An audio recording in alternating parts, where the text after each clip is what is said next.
Hello, ഇന്ന് നമുക്കൊരു variety item ഉണ്ടാക്കിയാലോ? ഇതെന്താണെന്ന് നിങ്ങൾക്ക് മനസ്സിലായോ? ചെമ്മീൻ വട. ചെമ്മീൻ വടയെന്നോ ചെമ്മീൻ കട്ട്ലറ്റെന്നോ ഓരോ സ്ഥലത്തും ഓരോ രീതിയിലായിരിക്കുമല്ലോ പറയുന്നത്. ഇതുപോലെ നിങ്ങൾ ഉണ്ടാക്കി നോക്കിയിട്ടുണ്ടോ എന്ന് ഒന്ന് കമൻറ്റ് ചെയ്യണേ. അപ്പോൾ നമുക്ക് എങ്ങനെ ഉണ്ടാക്കണേ നോക്കാം. നമുക്ക് ഇത്രയും ഇൻഗ്രീഡിയൻസ് ആണ് ഇതിനാവശ്യമുള്ളത്. ഇതിൻ്റെ മെയിൻ ഇൻഗ്രീഡിയൻറ്റ് ചെമ്മീൻ, പിന്നെ കുറച്ച് തേങ്ങാപ്പീര.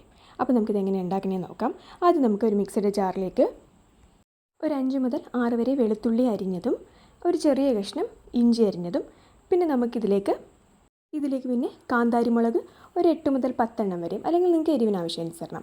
പിന്നെ നമുക്കിതിലേക്ക് കുറച്ച് വേപ്പിലയും കൂടി ചേർത്ത്, ചെറിയ ഉള്ളി ഒരു 25 എണ്ണം, ആവശ്യത്തിന് ഉപ്പും ഇട്ട്, പിന്നെ ഇതിലേക്ക് നമുക്ക് പൊടികളൊക്കെ ചേർത്ത് കൊടുക്കാം.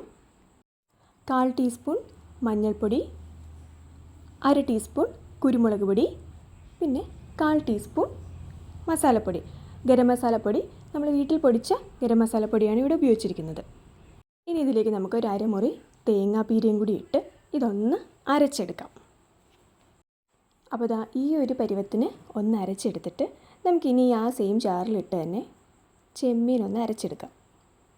ഇതിപ്പോൾ 1 കിലോ ചെമ്മീനാണ് ഇവിടെ എടുത്തിരിക്കുന്നത്. അപ്പോൾ അതനുസരിച്ചിട്ടുള്ള അളവുകളാണ് എല്ലാം പറഞ്ഞിരിക്കുന്നത്. അപ്പോൾ നമുക്കിതിപ്പോൾ 2 തവണയായിട്ടാണ് അരച്ചെടുത്തിരിക്കുന്നത്. ചെമ്മീൻ ഇതുപോലെ നന്നായിട്ട് അരച്ചെടുക്കണം. എന്നിട്ട് നമുക്കിതെല്ലാം നന്നായിട്ടൊന്ന് യോജിപ്പിച്ചെടുക്കാം. അപ്പോൾ ഇത് നന്നായിട്ട് ഒന്ന് യോജിപ്പിച്ചതിന് ശേഷം നമുക്കിതൊന്ന് വറുത്തെടുക്കാം. അപ്പോൾ ഇതിന് ഒരു മെയിൻ കാര്യം ശ്രദ്ധിക്കാനായിട്ടുണ്ട്. ഇത് നമ്മൾ ചിക്കനൊക്കെ മാരിനേറ്റ് ചെയ്ത് വെക്കുന്നത് പോലെ കുറേ നേരം നമ്മളിത് മിക്സ് ചെയ്തിട്ട് വെക്കാൻ പാടില്ല. കാരണം ഇതിനൊരു പശയുണ്ട്. ആ ഒരു പശത്ത് പോയി കഴിഞ്ഞാൽ നമുക്ക് പിന്നെ ഇത് എണ്ണയിലിട്ട് വറുക്കുമ്പോഴത്തേക്കും പൊടിഞ്ഞു പോകാനായിട്ടുള്ള ചാൻസ് ഉണ്ട്. അപ്പോൾ അതുകൊണ്ട് നമ്മൾ ഉടനെ തന്നെ വറുത്തെടുക്കുന്നതായിരിക്കും നല്ലത്. ഇതൊക്കെ അമ്മയുടെ ടിപ്പാണ് കേട്ടോ. അപ്പോൾ ഇത് നമുക്ക് കുറേശ്ശെ വെള്ളം ഒന്ന് മുക്കി ഇതൊന്ന് നമുക്ക് റൗണ്ടായിട്ടോ അല്ലെങ്കിൽ നിങ്ങൾക്ക് ഇഷ്ടമുള്ള ഷേപ്പിലൊന്ന് പരത്തിയെടുക്കാം. എന്നിട്ട് ചൂടെണ്ണയിലോട്ട് നമുക്കിതുപോലെ ഓരോന്നോരോന്നായി ഇട്ട് കൊടുക്കാം. നമ്മൾ ലോ ഫ്ലെയിമിൽ വെച്ച് വേവിക്കുന്നതാണ് നല്ലത്. എന്നാലേ ഉൾഭാഗവും നന്നായിട്ടൊന്ന് വെന്ത് കിട്ടത്തുള്ളൂ. ഏകദേശം ഒരു 10 തൊട്ട് 15 മിനിറ്റ് വരെ നമ്മളിത് തിരിച്ചും മറിച്ചും ഇട്ട് ഒന്ന് വേവിച്ചെടുക്കണം. അപ്പോൾ ഇടയ്ക്കിടയ്ക്ക് നമ്മളൊന്ന് തിരിച്ചും മറിച്ചും ഇട്ട് വേവിച്ചെടുക്കുന്നതാണ് നല്ലത്. അല്ലെങ്കിൽ ഇത് പെട്ടെന്ന് കരിഞ്ഞു പോകാനായിട്ടുള്ള ചാൻസ് ഉണ്ട്. അപ്പോൾ ഇത്രയേ ഉള്ളൂ, നമ്മുടെ ചെമ്മീൻ വട റെഡി ആയിട്ടുണ്ട്. ഇതിപ്പോൾ നമുക്ക് ഇവിടെ സാധാരണ ചോറിൻ്റെ കൂടെയാണ് കേട്ടോ കഴിക്കുന്നത്. ഇതിൻ്റെ കൂടെ ചെമ്മീൻ അരച്ചുകൂട്ടും കൂടി ഉണ്ടെങ്കിൽ അടിപൊളിയായിട്ട് ചോറുണ്ടാകും നമുക്ക്.